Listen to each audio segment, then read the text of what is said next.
Well, as Michiganders head back to work, thousands will notice their job sites look a lot different. Temperature stations, mandatory masks, and social distancing are all required under an executive order signed by Governor Whitmer. Fox 17's Ryan Cummings is here to explain some of the changes employees will notice and what they can do if companies are not following the rules.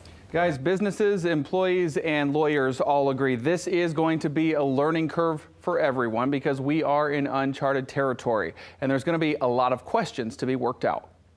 The fears of, am I going to go to work and just get it on me or bring it in on my clothes and have her catch it? Forrest Hulleberger works for a polishing company. When he's not in the warehouse, he's out driving truck. But I'm going to so many different facilities, that I'm having a lot of contact with people. He's not so much worried about himself. It's his wife, Eileen. The two met in elementary school and have been married now for 39 years. It's the fear of going back too early and then maybe causing her to pass or something from a disease that she's not even fighting right now. Eileen is going through chemo, currently fighting stage 4 breast cancer. When I'm out, I wear the gloves, I wear a mask. I go out, I come home, throw my clothes in the laundry, sanitizer. But yeah, I'm scared also. And a lot of families are wondering if they'll bring home a deadly virus while caring for someone with a compromised immune system. That's going to be an evolving issue. This is the first time that we've had to confront it in such a dramatic way. John Walsh is president and CEO of the Michigan Manufacturers Association, an organization that supports nearly 1,800 members across the state. Some of their workers have already told me that they are scared to go back. Ryan, those issues are going to have to be worked out over time. They can't all be defined from the get-go. But again, going back to the point that I made about the importance of talent, it's going to be in the employer's best interest to work closely with their employees to make sure that they're comfortable when they return to work. To make sure they're comfortable, the MMA put out this document. It includes pre-screening recommendations, social distancing, hygiene and disinfection, personal protective equipment, and communication. There's no shortage of communication. Let your employees know what you're doing, when you're going to open, what you hope they'll be prepared to do, what you intend in terms of pre-screening and social distancing, the rules, what the personnel policies will be moving forward, emails, Zoom phone calls, pamphlets at the workspace, every way possible to get the word out. Under a recent executive order signed by Governor Whitmer, facilities must conduct daily entry screenings. Those include questionnaires and possible temperature checks, have dedicated entry points, and suspend non-essential visits, including tours. They also need to train workers on COVID transmission, teaching them the signs and symptoms of the virus, how to report if they test positive, and how to use PPE. Employers have to require face masks when the workers cannot social distance and also consider face shields for similar situations. Businesses have to disinfect high-touch surfaces like parts, products, and shared equipment. An executive order also states that employers cannot punish workers who have to stay home because they're sick or taking care of someone who's sick. And companies are also required to send people home if they've potentially been exposed to somebody who has tested positive in the facility, something that Steelcase has already had to do. The global furniture manufacturer has more than 1,700 employees in Grand Rapids. Some have a harder time of social distancing. And when we can't achieve it at all, we're doing face shields and masks, and we're asking all employees in manufacturing to wear masks wall to wall when they come in the facility. Global Health and Safety Manager Tim Martin told Fox 17 the company has been proactive as an essential business. It's trying to minimize things that people have to touch. The company's already removed some doors and set up temperature checks. We've set a temperature of 100 degrees Fahrenheit. If you're above that or near, we're asking you to go home. And then we've also partnered with Spectrum Health. They have a COVID-19 symptom checker. And if employees, we were asking employees to use that symptom checker before they even come to work. And if they answer yes to any of those questions, we just ask them to inform our leadership or HR and just stay home. Elizabeth Welch is a labor attorney. If they are recalled and decline to return, they essentially will no longer be eligible for unemployment unless they have a good reason. So basically, you cannot just be afraid and not return. Under new federal guidelines, workers have an extra 80 hours of sick leave on top of what their employers already provide. You get up to 80 hours at regular pay if you cannot work because you're quarantined by a local government or doctor, or you have symptoms of COVID-19 and are seeking medical treatment. Or you'll get up to 80 hours at 2/3 pay if you have to care for somebody who's quarantined or a child under 18 whose daycare or childcare provider is closed because of the virus. There are some exceptions, so double check the rules if you're curious about that extra sick leave. Because they're starting to find that they can provide, and employees are educating too. They're saying, wait, I thought I get paid sick leave.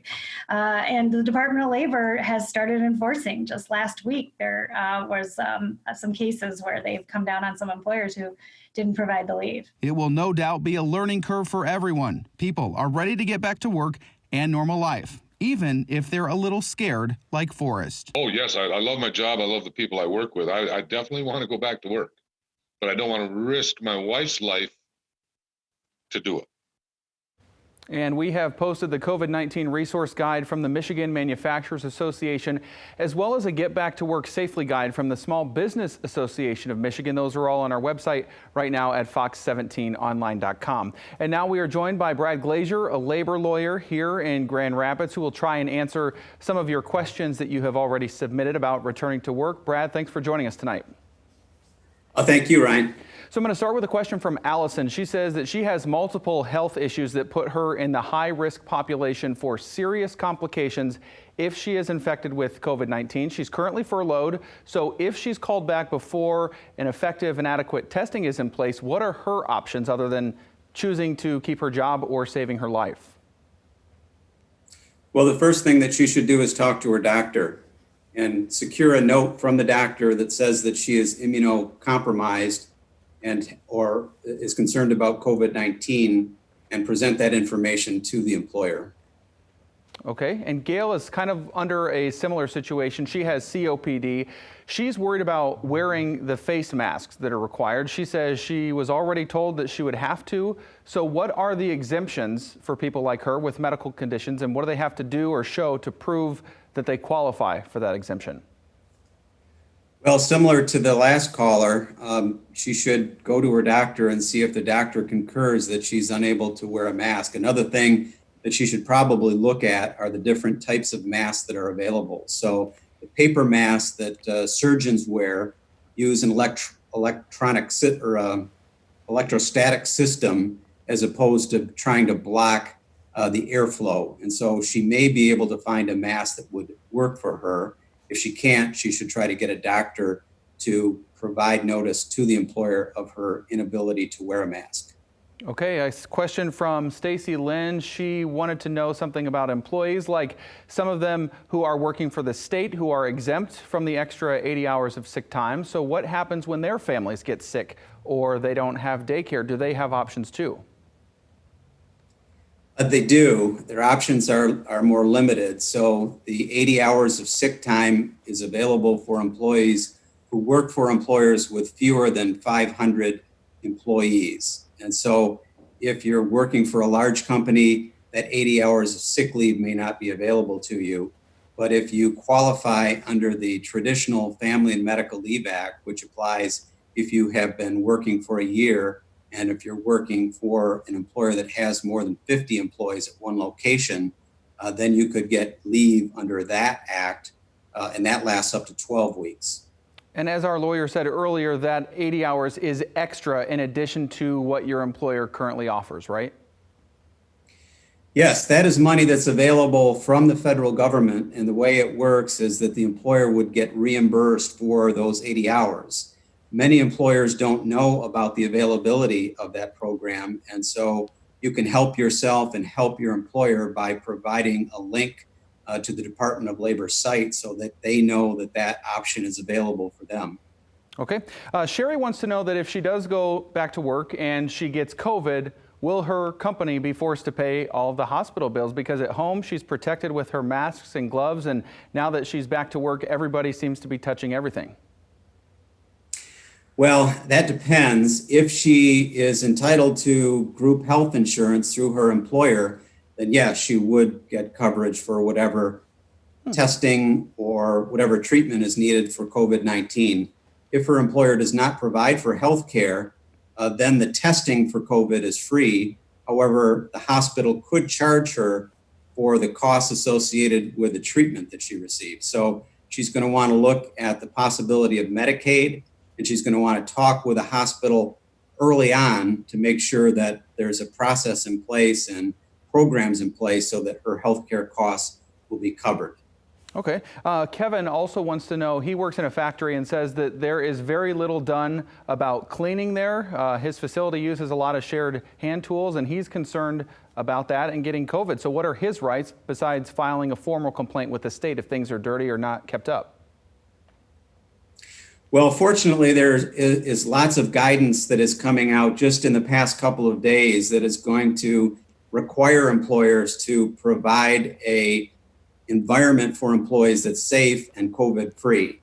And so the best advice that I would have for him is to become educated. Take a look at the latest order that was issued by the governor today, and there was another order issued last week with regard to manufacturing facilities and the things that they have to do. If you find that the employer is not following those regulations and rules, if they're state rules, contact the state, and you can also contact OSHA, which is a federal agency, and report any problems that you see. Okay, thank you so much, Brad Glazier, a labor lawyer here in Grand Rapids. Thank you so much for joining us for this town hall tonight. Hey, you're very welcome. Thanks for having me. No problem. And there will no doubt, of course, be a lot of questions from workers to employers as they head back. That's why the Michigan Occupational Safety and Health Administration, or MIOSHA, has created a new hotline. You can call 855-SAFE-C19. That's 855-723-3219. All of this information is available right now at fox17online.com. Guys, back to you. Thank you for that, Ryan. A lot of good stuff.